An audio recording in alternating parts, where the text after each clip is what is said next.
నమస్కారం. Welcome to ASN news. Prakasam జిల్లా collector కార్యాలయంలో జిల్లా అభివృద్ధి సమీక్షా మండలి సమావేశం అత్యంత కీలకంగా జరిగింది. ఈ సమావేశానికి జిల్లా ఇన్ఛార్జ్ మంత్రి శ్రీ రామనారాయణ రెడ్డి, విద్యుత్ శాఖ మంత్రి శ్రీ గొట్టిపాటి రవికుమార్ గారు, సాంఘిక సంక్షేమ శాఖ మంత్రి శ్రీ డొల్లా బాల వీరాంజనేయ స్వామి హాజరయ్యారు. ప్రకాశం మరియు మార్కాపురం జిల్లాల ఎమ్మెల్యేలు, ప్రజాప్రతినిధులు మరియు జిల్లా కలెక్టర్లతో కలిసి నిర్వహించిన ఈ సమీక్షలో 2 జిల్లాల్లో కొనసాగుతున్న అభివృద్ధి కార్యక్రమాల, సంక్షేమ పథకాలు అమలులు మరియు వివిధ శాఖల పనితీరుపై మంత్రులు సుదీర్ఘంగా చర్చించారు. ఈ సందర్భంగా అభివృద్ధి ప్రాజెక్టులన్నింటినీ నిర్దేశిత గడువులోగా పూర్తి చేయాలని సంబంధిత శాఖల అధికారులను మంత్రులు ఆదేశించారు. ప్రజాప్రతినిధులు, అధికారులు పరస్పర సమన్వయంతో పనిచేస్తూ ప్రజలకు పారదర్శకమైన సేవలను అందించి ప్రకాశం, మార్కాపురం జిల్లాల సమగ్ర అభివృద్ధికి కృషి చేయాలని సూచించారు. సంతమాగులూరు మండలం పుట్టావారిపాలెం క్యాంపు కార్యాలయంలో అత్యవసర శస్త్రచికిత్సల నిమిత్తం లబ్ధిదారులకు రాష్ట్ర విద్యుత్ శాఖ మంత్రి గొట్టిపాటి రవికుమార్ గారు ఎల్ఓసి పత్రాలను అందజేశారు. ఈ సందర్భంగా మంత్రి మాట్లాడుతూ, అత్యవసర పరిస్థితుల్లో వైద్య చికిత్స కోసం ప్రజలు ఆర్థిక ఇబ్బందులు ఎదుర్కోకుండా ఉండాలని గౌరవనీయులైన ముఖ్యమంత్రి నారా చంద్రబాబు నాయుడు గారి సంకల్పానికి అనుగుణంగా కూటమి ప్రభుత్వం సీఎం రిలీఫ్ చెక్కుల ఎల్ఓసి పత్రాలను వేగవంతంగా అర్హులైన లబ్ధిదారులకు అందజేస్తుందన్నారు. వైద్య ఖర్చులు రోజురోజుకు పెరుగుతున్న నేపథ్యంలో పేద, మధ్య తరగతి కుటుంబాలకు ఆర్థిక భారం తగ్గించేలాగా ప్రభుత్వం నిరంతరం అండగా నిలుస్తుందని తెలిపారు. ప్రజల ఆరోగ్య సంరక్షణకు అత్యున్నత ప్రాధాన్యత ఇస్తూ అవసరమైన వైద్య సహాయాన్ని సకాలంలో అందజేసేందుకు రాష్ట్ర ప్రభుత్వం కట్టుబడి పనిచేస్తుందని మంత్రి గొట్టిపాటి రవికుమార్ గారు పేర్కొన్నారు.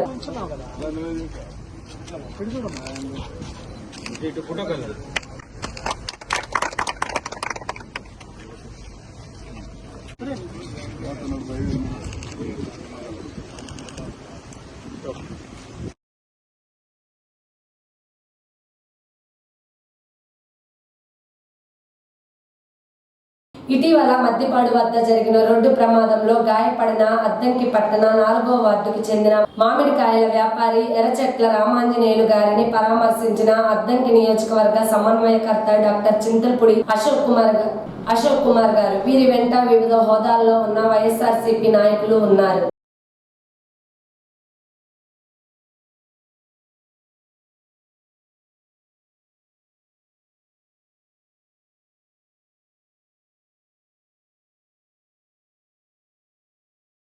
గ్రామ పారిశుద్ధ్యానికి గ్రీన్ అంబాసిడర్లు అందిస్తున్న విశిష్ట సేవలు వెలకట్టలేనివని జిల్లా పంచాయతీ అధికారిని అనుపమ అన్నారు. సంతనూతలపాడు పంచాయతీలో డిపిఓ అనుపమ తనిఖీలు చేశారు. నమస్తే పథకం కింద పారిశుద్ధ్య కార్మికులను సన్మానించి కూరగాయలు అందించారు.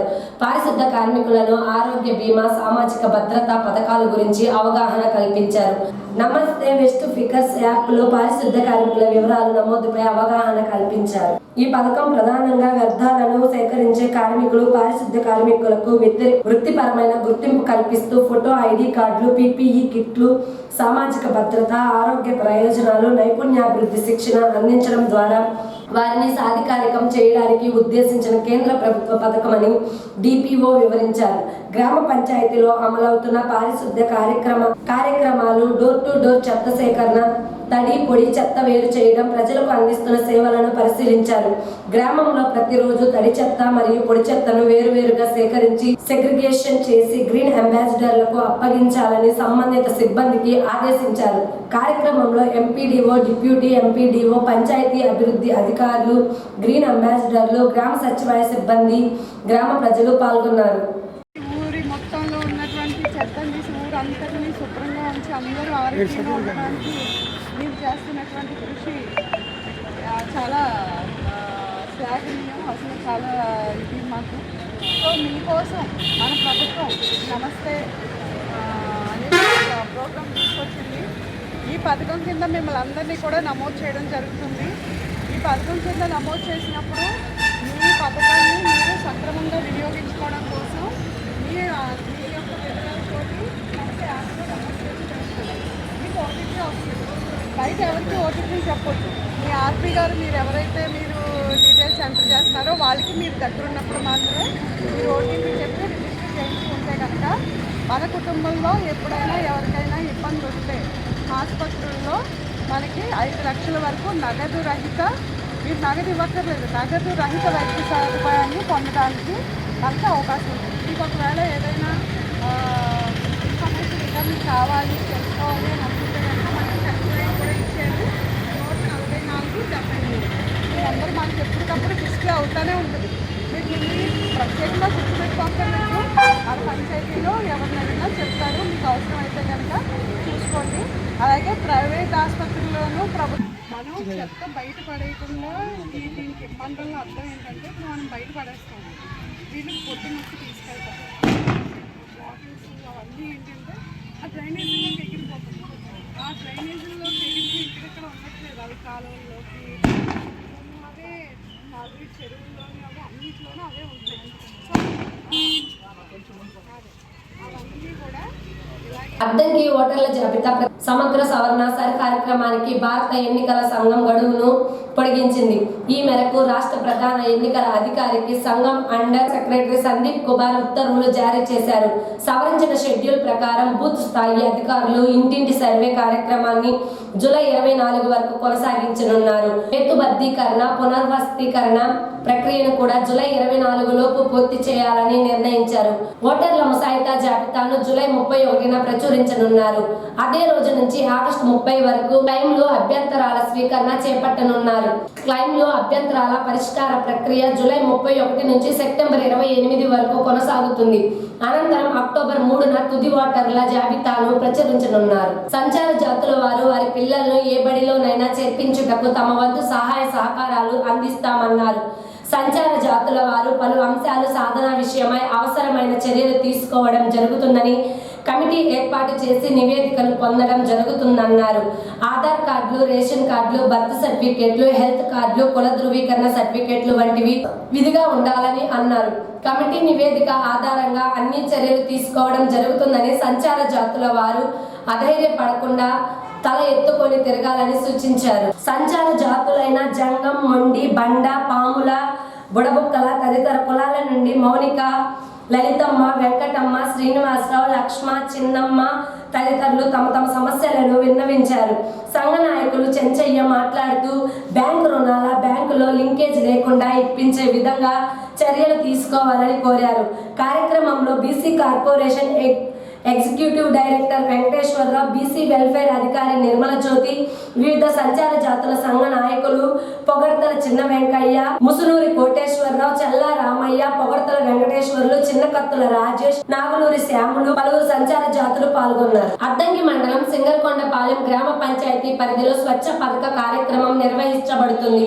ఈ కార్యక్రమంలో గౌరవనీయులైన డివిజనల్ అభివృద్ధి అధికారిని పి ఉమాదేవి పాల్గొని కార్యక్రమాన్ని పర్యవేక్షించి పారిశుద్ధ్య నిర్వహణపై అవసరమైన సూచనలు చేశారు. ప్రధాన రహదారి వరకు ఇరువైపులా పేరుకుపోయిన చెత్తను గురించి తొలగించడం జరిగింది. అదేవిధంగా పారిశుద్ధ్య కార్మికుల సహకారంతో రహదారులను స్వయంగా శుభ్రపరిచి పరిశుభ్రమైన వాతావరణాన్ని కల్పించారు. ప్రజల్లో పరిశుభ్రతపై అవగాహన పెంపొందించేందుకు స్వచ్ఛ రథం ర్యాలీ నిర్వహించబడింది. కార్యక్రమంలో భాగంగా పారిశుద్ధ కార్మికులతో కలిసి రహదారుల శుభ్రత కార్యక్రమం చేపట్టడం జరిగింది. ప్రజలకు తడి చెత్త, పొడి చెత్త వేరు చేయడం, 1 bin 1 బ్యాగ్ యొక్క ప్రాముఖ్యతను వివరించి ప్రతిరోజు గ్రీన్ అంబాసిడర్ కు వేరువేరుగా అందచేయాలని సూచించారు. మన గ్రామం మన బాధ్యత అనే భావనతో ప్రతి ఒక్కరూ స్వచ్ఛతకు సహకరించాలి. పరిశుభ్రమైన గ్రామం ఆరోగ్యకరమైన సమాజానికి పునాది. స్వచ్ఛమైన పరిసరాలు మన ఆరోగ్యాన్ని కాపాడుతాయి. ప్రతి ఇంటి నుండి స్వచ్ఛత ప్రారంభమైతే గ్రామం ఆదర్శ గ్రామంగా మారుతుంది. స్వచ్ఛ రథం కార్యక్రమం గురించి గ్రామ ప్రజలకు తెలియజేస్తూ ఇంట్లో వినియోగించబడిన పొడి చెత్తను స్వచ్ఛ రథం వాహనంకు అందించి నిత్యావసర వస్తువులు పొందగలరని ప్రజలకు అవగాహన కల్పించడం, స్వచ్ఛ రథమును కూడా తనిఖీ చేసి ఉన్నారు. ఈ కార్యక్రమంలో గౌరవ మండల పరిషత్ అభివృద్ధి అధికారి బి వరూధిని గారు, డిప్యూటీ ఎంపీడీఓలు పి మస్తాన్, శ్రీధర్, బి సునీత గారు, పంచాయతీ డెవలప్మెంట్ ఆఫీసర్, ప్రజాప్రతినిధులు, గ్రామ ప్రజలు మరియు పారిశుద్ధ కార్మికులు పాల్గొన్నారు. మాజీ మంత్రి దామచర్ల ఆంజనేయులు జయంతి సందర్భంగా ఒంగోలులోని దామచర్ల ఆంజనేయులు ప్రభుత్వ పాలిటెక్నిక్ లో ఘనంగా నివాళులు అర్పించారు. ప్రిన్సిపాల్ సుశీల్ కుమార్, ప్రియ అధ్యాపకులు, అధ్యాపకేతర సిబ్బంది, విద్యార్థులు ఆంజనేయులు చిత్రపటానికి పూలమాలలు వేసి నివాళులర్పించారు. అనంతరం ప్రిన్సిపాల్ మాట్లాడుతూ 1982వ సంవత్సరంలో ఒంగోలు ప్రభుత్వ పాలిటెక్నిక్ పాలిటెక్నిక్ కు 14 ఎకరాల భూమి ఇచ్చిన విద్యాదాత దామచర్ల ఆంజనేయులని కొనియాడారు. ఇక్కడి పాలిటెక్నిక్ లో చదువుకున్న వేలాది మంది విద్యార్థులు ఉన్నత స్థాయిలో ఉన్నారని తెలిపారు. వందలాది మంది అధ్యాపకులు, అధ్యాపకేతర సిబ్బంది ఉద్యోగ అవకాశాలు వచ్చాయన్నారు. దామచర్ల ఆంజనేయులు వారి కుటుంబానికి జీవితాంతం తాము రుణపడి ఉంటామని ప్రిన్సిపల్ సుశీల్ కుమార్ ప్రియ తెలిపారు. ఈ కార్యక్రమంలో అన్ని విభాగాల హెచ్ఓడీలు, సిబ్బంది, విద్యార్థులు పాల్గొన్నారు. కీర్తిశేషులు శ్రీ రామచర్ల ఆంజనేయులు గారి జయంతి జరుపుకోవడం మనం ఆ రోజు రిమెంబరెన్స్ అనేది చాలా ఆనందం. అది మనం ఖచ్చితంగా చేయాలి. ఎందుకంటే ఎంతమంది స్టూడెంట్స్, ఇంతమంది స్టాఫ్ ఇక్కడ వర్క్ చేస్తున్నారంటే, ఇంత ఫెసిలిటేట్ చేశారంటే, దట్టు ఈ ఏరియా వచ్చి ఒక 11 acres ఉంది. ఆ 11 acres వచ్చి డొనేట్ చేశారంటే ఒక ఎడ్యుకేషనల్ ఇన్స్టిట్యూషన్కి ఎంత పెద్ద పని అంటే ఆయనకి మనం నిజంగా చేతులు ఎత్తి నమస్కారం చేయాలి. కాబట్టి దీని నుంచి వెళ్ళి ఎంతమంది స్టూడెంట్స్ పెద్ద పెద్ద పొజిషన్లో ఉన్నారు. నెక్స్ట్ ఇక్కడే మన దగ్గరే లెక్చరర్స్గా ఉన్నారు. ఎన్నో వాళ్ళు వచ్చి వాళ్ళ రేంజ్ ఎక్కడికో వెళ్ళారు. సో ఇంటర్నేషనల్గా కానీ లేకపోతే నేషనల్ కానీ పెద్ద పెద్ద క్యాడర్స్లో ఉన్నారు. కాబట్టి ఆయన ఈరోజు మనం స్మరించుకోవడం చాలా ఆనందం. ఖచ్చితంగా ఇట్లాంటి ఎప్పుడైనా కానీ ఇవి మనం జరుపుకుంటూ ఉండాలని నా యొక్క ఆశ. Thank you. జరుపుకోవడం చాలా ఆనందంగా ఉంది. 1982లో గవర్నమెంట్ పాలిటెక్నిక్ ప్రకాశం డిస్ట్రిక్ట్ ఒంగోలులో ఎస్టాబ్లిష్ చేయాలని డిసైడ్ చేసినప్పుడు సారు డొనేషన్ ఇవ్వడం, ఇక్కడ ఎస్టాబ్లిష్ చేయించడం జరిగింది. అందులో డోనర్గా సార్ పేరు పెట్టారు. ఈ గవర్నమెంట్ ల్యాండ్ మనకి టోటల్గా 16 acres అలాట్ అయింది. ఇక్కడ 16 acresలో ఒక 5 acres తర్వాత కేంద్రీయ విద్యాలయానికి వెళ్ళిపోయింది. ప్రజెంట్ మనకి ఒక 10.5 acre ఉంది. అలాగే మన కాలేజ్ క్యాంపస్లోనే ఇక్కడ హాస్టల్ కూడా కన్స్ట్రక్ట్ చేస్తున్నారు 0.5 acresలో. ఇలా సార్ పేరుతో Damacharla Anjaneyulu government polytechnic establish అయింది ఇక్కడ ఒంగోలులో. అప్పటి నుండి వారి ఫ్యామిలీ కానీ మన కాలేజీని చాలా హెల్ప్ చేశారు. చాలా విషయాల్లో చూసుకుంటూ ఉంటారు మన కాలేజీని. మనం ఏదైనా సహాయం అడిగినా చేస్తూ ఉంటారు. సో ఆ కుటుంబానికి మనం ఎప్పుడు రుణపడి ఉంటాం. అది గుర్తుంచుకోండి అందరూ. Thank you. కొత్తగా ఫిజిక్స్ లెక్చర్గా జాయిన్ అయ్యారు. సో సార్ ఈ కాలేజ్కి ల్యాండ్ డొనేట్ చేయడం, ఇక్కడ కాలేజ్ ఎస్టాబ్లిష్ చేయడం అనేది చాలా గొప్ప విషయం. సో ఈరోజు ఆయన్ని గుర్తించుకుంటూ ఆయన జయంతిని మనం స్మరించుకుంటాం. థ్యాంక్స్. ఓకే.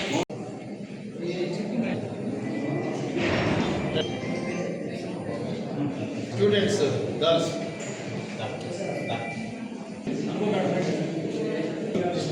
శ్రీనివాసరావు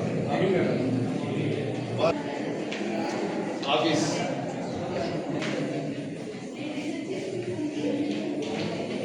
అది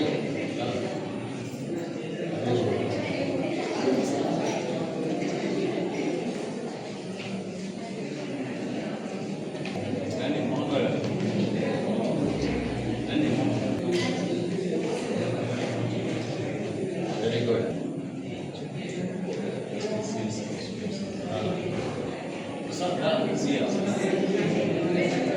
వాయిస్ క్లోజ్ చేస్తాం. అన్నపూర్ణ మేడం మీరేం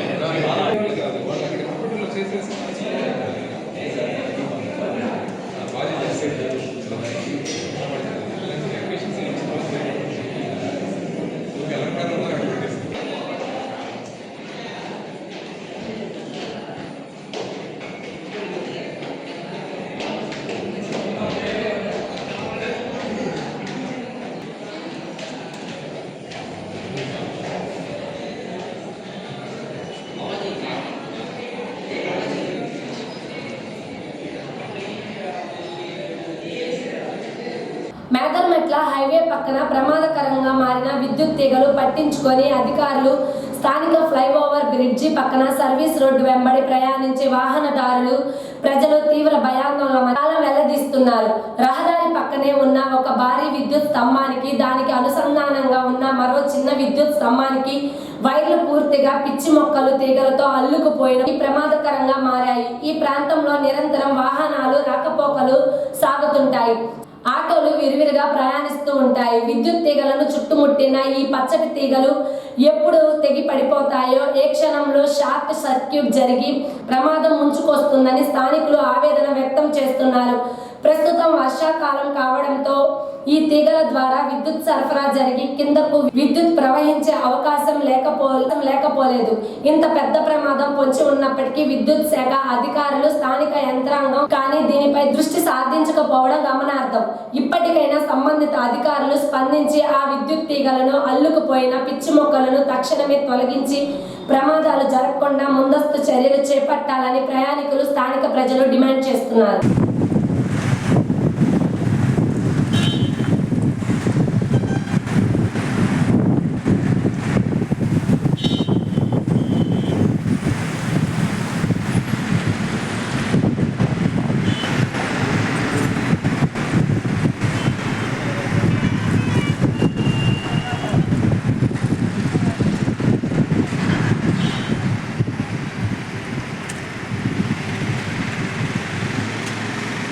ప్రతి విద్యార్థికి ఉజ్వల భవిత అందించడమే ప్రభుత్వ లక్ష్యమని ఆంధ్రప్రదేశ్ రాష్ట్ర బాలల హక్కుల కమిషన్ మెంబర్ పద్మలత అన్నారు. బాపట్ల జిల్లా చీరాలలోని ఏపీ మోడల్ స్కూల్లోని ఆమె పరిశీలించారు. ఈ సందర్భంగా స్కూల్లోని త్రాగునీరు, ఆహారం, విద్యుత్తు, టాయిలెట్, ఇతర వసతులను తనిఖీ చేశారు. విద్యార్థులతో నేరుగా మాట్లాడి వారి సమస్యలు తెలుసుకున్నారు. క్రీడల పట్ల స్కూల్ విద్యార్థుల ఆసక్తిని గుర్తించి స్పోర్ట్స్ కిట్స్ కోసం 25,000 సాయం అందజేశారు. ప్రతి విద్యార్థి పట్టుదలతో చదివి ఉన్నతంగా ఎదగాలని ఆకాంక్షించారు. విద్యా వ్యవస్థలో ప్రభుత్వం అనేక ప్రోత్సాహాన్ని అందిపుచ్చుకొని ఆదర్శంగా ఎదగాలని కోరారు. State commission for protection of childs member విద్య నిగూఢ గుప్తమగు విత్తము రూపము పూరుషాలికి విద్య యశస్సు భోగకరి విద్య గురుండు విదేశ బంధుడు. 3 days బాపట్ల డిస్టిక్ విజిట్లో భాగంగా ఈరోజు ఈపురపాలెం ఏపీ మోడల్ స్కూల్ను విజిట్ చేయడం జరిగింది. ఇక్కడ ఉన్న సదుపాయాలు, పిల్లల యొక్క బాగోగులు కూడా చూసాము. టాయిలెట్స్ అయితే లేవు, దాన్ని రెక్టిఫై చేసుకోవాలని ఇప్పుడే ఎంఈఓ గారితో మాట్లాడడం జరిగింది. చాలా సబ్జెక్ట్స్లో కూడా పిల్లలు బాగా రాణిస్తున్నారు. ఫస్ట్ మంత్లోనే ఎగ్జామినేషన్ పెట్టినటువంటి రిజల్ట్ కూడా చూశాను. అవుట్ ఆఫ్ 25కి చాలామంది పిల్లలకు వచ్చింది. మ్యాథమెటిక్స్లో బ్యాక్లో ఉన్నారు. ఆ మ్యాథమెటిక్స్ సబ్జెక్ట్లో బాగా రెక్టిఫై అవ్వడానికి వీకెండ్లో కానీ లేకపోతే డైలీ 4 to 5 అనేది ఆ టైమింగ్లో ప్రిన్సిపల్ గారితో డిస్కషన్ చేయడం జరిగింది. ఆ సబ్జెక్ట్లో మార్క్స్ బాగా రావడానికి 10th క్లాస్ పిల్లలతో కూడా వాళ్ళకి కావాల్సిన సదుపాయాలు ఏ విధంగా ఇంప్లిమెంటేషన్ చేయాలి, మార్క్స్ తీసుకొచ్చుకోవడానికి అనేది స్మాల్ ఐడియాస్ కూడా పిల్లలతో చెప్పడం జరిగింది. So thank you to one and all.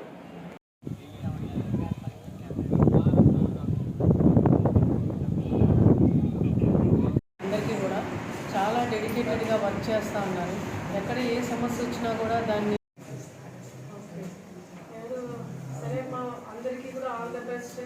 మీ లైఫ్లో ఒక గోల్తో అనుకొని ఆ గోల్ కోసం నార్మల్ జిల్లా నేను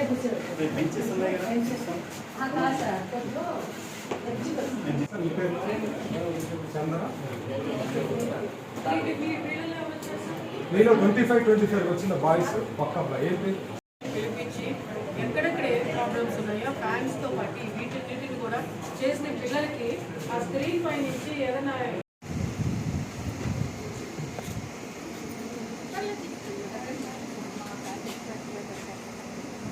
రైతులు ప్రకృతి సేద్యం వైపు దృష్టి సాధించాలని అద్దంకి సహాయ వ్యవసాయ సంచాలకులు బి ఎఫ్రాయిం సూచించారు. విచక్షణ రహితంగా ఎరువులు మరియు పురుగుల మందులు వాడడం వల్ల వాటి అవశేషాలు మనం తినే ఆహారంలో ఉండడం వల్ల మనం అనారోగ్యం పాలవడం జరుగుతుంది. మండల వ్యవసాయాధికారి కొర్రపాటి వెంకటకృష్ణ మాట్లాడుతూ అపరాల సాగుకు ప్రభుత్వం ప్రోత్సాహం అందిస్తున్నట్లు తెలిపారు. రాయితీపై కందులు మరియు మినుములు అందిస్తున్నట్లు రైతులు వినియోగించుకోవాలని సూచించారు. ఎల్ నీనో ప్రభావం వలన వర్షపాతం తక్కువ నమోదు అవుతుందని, బోర్లు కింద వరి సాగు చేయవద్దని సూచించారు. కార్యక్రమంలో ఆత్మ బ్లాక్ టెక్నాలజీ మేనేజర్ శేషారావు, వ్యవసాయ విస్తరణ అధికారి కోటేశ్వరరావు, గ్రామ వ్యవసాయ సహాయకులు ప్రత్యూష, సీత తదితరులు పాల్గొన్నారు.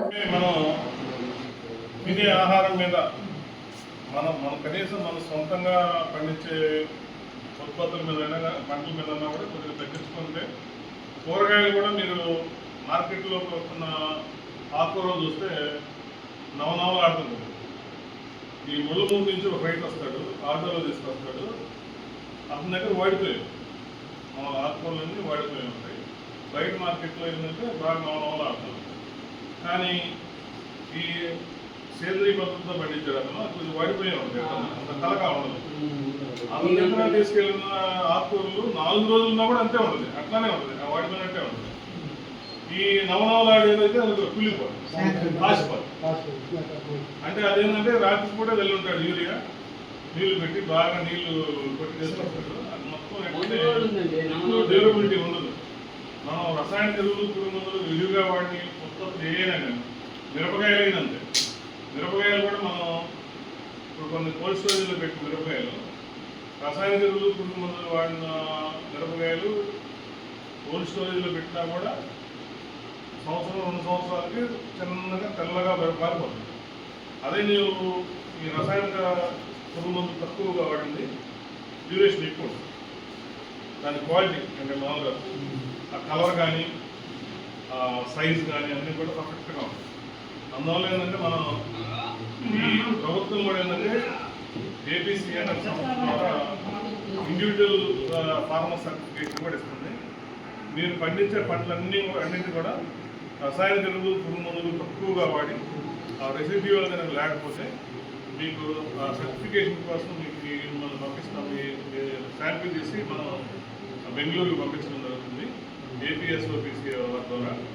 దాంట్లో పాస్ అయితే మేము ప్రమోట్ చేస్తాం. ఫలానా రైతు దగ్గర ఇన్ని ధాన్యం ఉంది, లేకపోతే ఇన్ని కందులు ఉన్నాయి, ఇన్ని మినువులు ఉన్నాయి, ఇన్ని శనగలు ఉన్నాయి, కావాల్సిన దీంట్లో ఎటువంటి రసాయనిక అవశేషాలు లేవు, ఇవి తింటే మంచిదని ఇప్పుడు డబ్బులు అందరూ సంపాదిస్తున్నారు, కానీ ఆరోగ్యం లేదు. సంపాదించిన వాళ్ళు అందరూ కూడా ఏం చేస్తారు, ఆరోగ్యం కోసం చూస్తారు. ఆరోగ్యం అంటే అవశేషాలు లేని, రసాయనిక అవశేషాలు లేని ఆహారం తింటేనే ఆరోగ్యం కాపాడుకోవాలి. అందువల్ల ఏంటంటే మీరు పండించే ఈ రసాయనిక అవశేషాలు లేని పంటలు పండించే వాళ్ళకి రాబోయే రోజుల్లో మంచి డిమాండ్ ఉంటుంది. వాళ్ళందరికీ కూడా మనం సర్టిఫికేషన్ ద్వారా, ఆ సర్టిఫికేట్ ఉంటే అప్రూవ్డ్. మీరు నువ్వు ఆచార్య వచ్చి ఆ మార్కెట్లో మీరు ఏం పట్టలేదని చెప్పడం నమ్మను.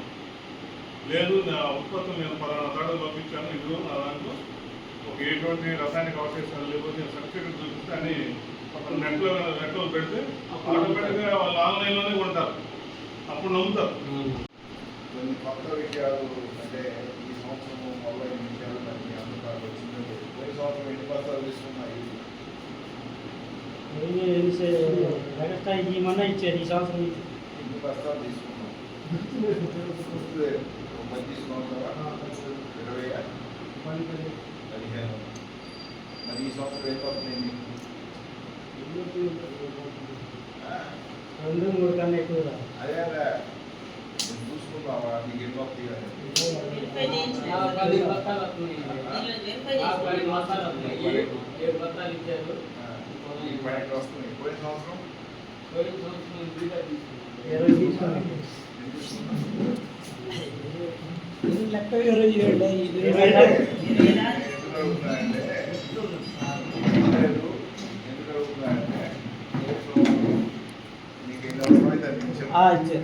ఇప్పుడు బస్తాలు ఉంటాయి. నువ్వు వచ్చిన నాకు 2 బస్తాలు ఇవ్వమన్నా ఇచ్చే పరిస్థితి లేదు. ఎందుకు లేదు? గవర్నమెంట్ ఆ దొరికే సిస్టమ్ పెట్టి, గవర్నమెంట్ ఆ దొరికే సిస్టమ్ పెట్టి నీకు తెలియాలి కదా, నీకు ఎన్ని వస్తాయి అనేది ఎంత వస్తుంది? యాప్లు ఓపెన్ అయితే ఎకరానికి 2 బస్తాలు కనుకని ఇది ఎవరికి పేరు మీద ఎంత పొలం ఉంది, మళ్ళీ ఏ పంట వేసారు, దాన్ని బట్టి అక్కడ. అంతేగాని యాప్ ఓపెన్ అయితే నవ్వుకుంటా కూర్చుంటే మాత్రం పొలాలు రాపించుకుంటామండి. ఇప్పుడు ఒక ఎకరం ఇక్కడ కూడా ఇంకో తీసుకోండి. ఒకసారి ఇప్పుడు 8 బస్తాలు తీసుకున్నాను. ఇప్పుడు నేను మార్చుకుంటాను రాయమంటే రావు. ఒకసారి తీసుకున్న తర్వాత రావు.